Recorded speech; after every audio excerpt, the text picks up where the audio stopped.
سلام بچه ها، منطقه وادی استانبول هستیم.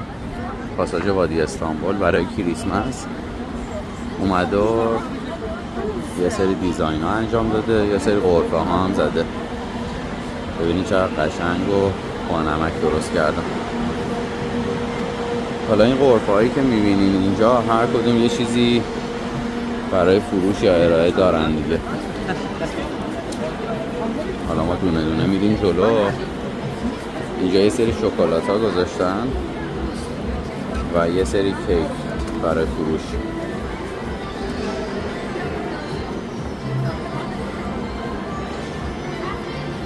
پر توریست هم شده سر کریسمس.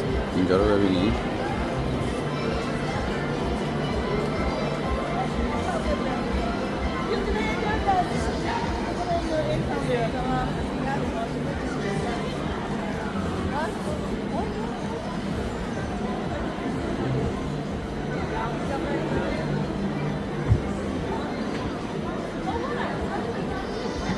خیلی بانمک شده فضای استانبول برای کریسمس. حالا همه پاساژها همشون یه دیزاینی انجام دادن. این یه خب وادی استانبول منطقه‌ایه که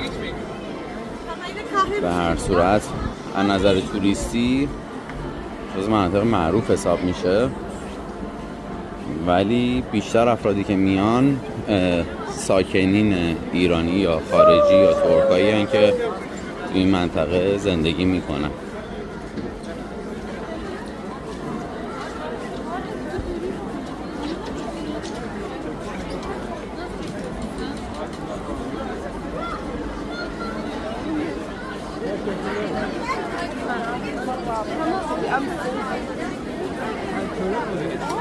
کلی هم این بغل بچه کانکسایی گذاشتن که خوراکی میدن. حالا ساندویچ میدن، دونات میفروشن یا خیلی چیزای مختلف.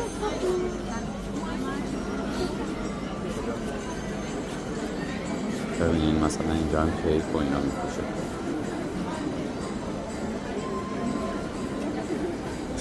شکلات گرم، کاپوچینو و خیلی چیزا.